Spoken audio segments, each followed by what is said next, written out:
Okay, so you don't have to do a demonstration for this Dan test. So why did you choose to do it?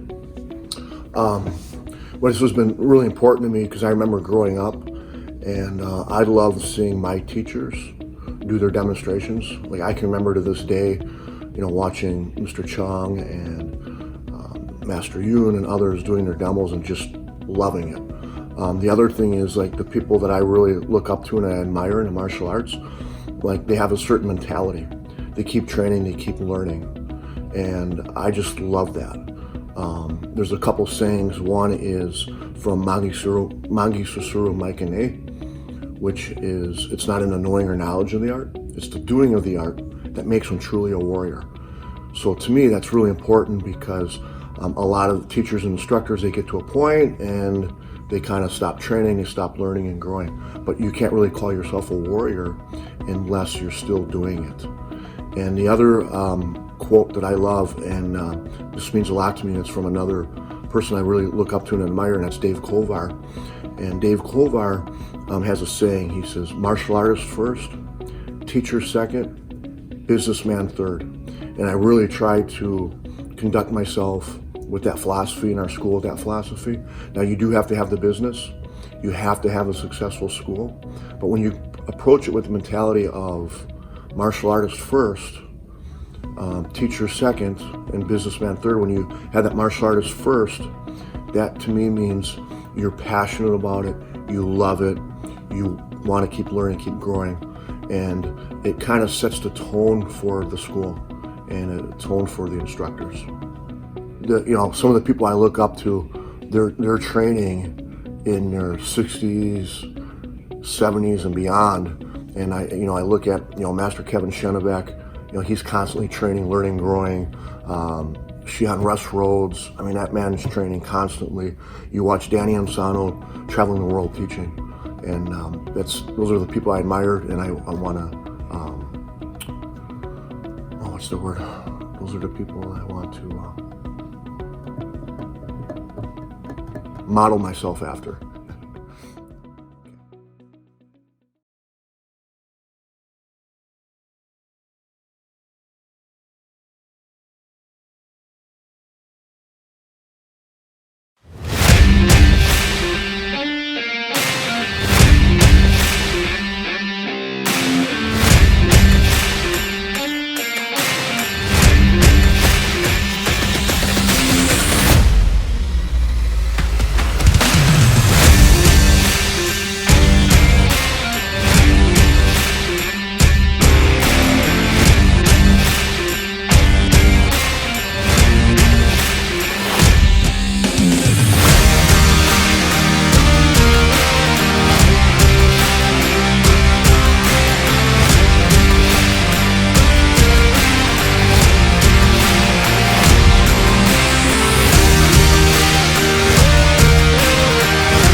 So how did you prepare for your demonstration? Did you face any challenges when coming up to this? Yeah. Well, I try to maintain, so I do work out regularly, I'm teaching regularly, I am training. Probably some of the difficult parts is when you train in multiple styles, how do you maintain peak performance in all of them? So there will be times when I'm more focused on the Danzan Ryu Ju Jitsu and you're doing throws and falls. There's other times where you're more focused on the Eskrima. Taekwondo, the challenging part is, I've been doing Taekwondo since I was 6 years old. So the kicking, the stretching has been difficult on the body. So trying to figure out how to maintain after nearly 40 years of training, being able to still perform, right? So the biggest thing I'd say about 6 months ago, I started really focusing on the demo, and I started slowly working on my flexibility, getting my kicks back. I've been spending a ton of time with physical therapists and chiropractors to keep everything in order, to do everything correctly. And I did have a few setbacks, some pretty challenging ones. I had a couple lower back issues. I had like some sciatic pain a couple times. I mean, it like put me out. Like I was completely incapacitated almost for about a week at a time each time. I also had like another lower back twinge, like from twisting. So it's been very challenging figuring out how to work through that. Losing that time, that setback, each time I've lost a couple weeks, and it feels like you're starting over. So, but I just had to modify and figure out and keep it going.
So what does the future hold for you, yourself as a martial artist, and also your school and all of your students? Yeah, that's a great question. So as far as the future, with the school, I have to tell you, I'm super happy with the school and what it is. Like, for example, I've never wanted multiple locations. I never wanted to have several different schools where you have staff. And I mean, that's exciting. That works for a lot of people. But for me, I wanted to create one special place where people would maybe travel extra to, that people would come to, and it would be like a special, higher quality school that people would travel to. Maybe they would travel a half hour, maybe an hour for classes. I really wanted to create that, and I'm really happy that we have that. As far as the school, I want to maintain that, just grow it enough, just a little bit more, just so that we can provide for all of our staff, longevity of the school. I'm not pushing like we have to have 1,000 students. It's not like that, but I want to get to the point where it is a healthy, vibrant school. As far as my training, I want to continue to learn and grow. I have different instructors I'm still training under. I still have a long way to go, especially in the Eskrima Filipino martial arts. Love that stuff, and I definitely want to keep going with that. The Danzan Ryu Ju Taekwondo I want to maintain.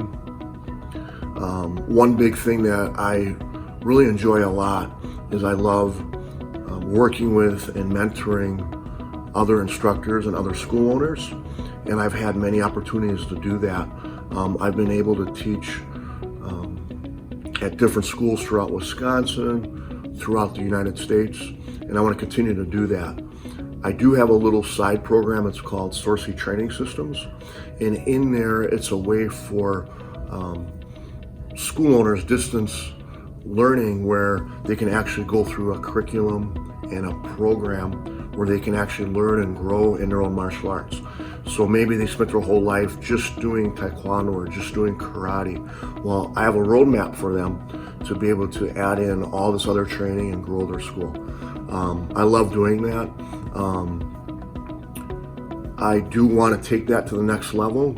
I'm not sure what that will be. I do have a plan in my head for revamping that, making Sorce Training Systems 2.0 per se, and being able to do a little bit more of that mentorship, working with professionals across the country.